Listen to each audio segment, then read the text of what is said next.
தென்றல் வந்து என்னை தொடும் அப்படின்னு ஒரு பாட்டு ஒன்று கேட்டிருக்கீங்களா? ஆக்டர் மோகன் நடிச்சது. பாட்டு ரொம்ப நல்லா இருக்கும். தென்றல்னா இங்கிலீஷ்ல பிரீஸ் அப்படின்னு சொல்லுவோம், மென்மையான காற்று. தென்றல் என்னைக்காச்சும் வந்து உங்களை தொற்றுக்குதா?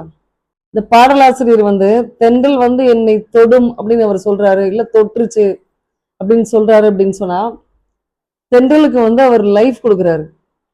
லைஃப் கொடுக்கறது மட்டும் இல்லாம அது வந்து ஒரு ஹியூமன் பீயிங் மாதிரி அவர் வந்து உருவகப்படுத்துறாரு. ஒரு உயிருள்ள லிவிங் பீயிங்கா அதை வந்து அவர் மாற்றி சொல்றாரு இந்த இடத்துல.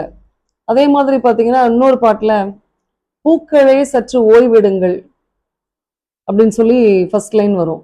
பூக்களே சற்று ஓய்விடுங்கள் அப்படின்னு சொல்றப்ப இயற்கையில வந்து எந்த ஒரு பொருளுமே வந்து பொருளுமோ இல்லை எந்த ஒரு விஷயமோ ஓய்வெடுத்து நம்ம பாக்குறது இல்லை. ஆனா பூக்களை வந்து இந்த கவிஞர் ஓய்வெடுக்க சொல்றாரு.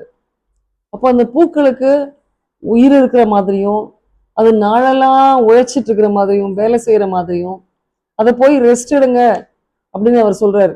அப்போ பூக்களை ரெஸ்ட் எடுங்க அப்படின்னு அந்த கவிஞர் சொல்றப்ப அவர் என்ன பண்றாரு அப்படின்னு சொன்னா அந்த பூக்களை உயிருள்ள மனிதர்கள் மாதிரி அவர் வந்து பாவிக்கிறாரு. இப்ப இந்த 2 பாடல் வரிகள்லையும் பாத்தீங்க அப்படின்னு சொன்னா தென்றல், பூ, ஸோ இது மாதிரி எதுவாகவும் இருக்கட்டும், இது ரெண்டுமே வந்து மனிதர்கள் கிடையாது, லிவிங் பீயிங்ஸா இருக்கலாம், ஆனா மனிதர்கள் கிடையாது, ஹியூமன் பீயிங்ஸ் கிடையாது. அப்ப நான் ஹியூமன் திங்ஸை ஹியூமன் குவாலிட்டிஸ் இருக்கிற மாதிரி நம்ம டிஸ்கிரைப் பண்றதுக்கு இங்கிலீஷ்ல ஃபிகர்ஸ் ஆஃப் ஸ்பீச்ல இதுக்கு ஒரு பர்டிகுலர் டேர்ம் இருக்கு. கெஸ் பண்ணிருப்பீங்கன்னு நினைக்கிறேன். Personification.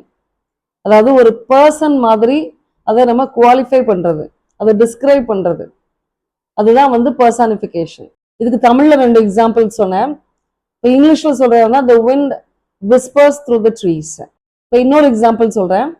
His pen shouts loudly to be heard. புரியுதா?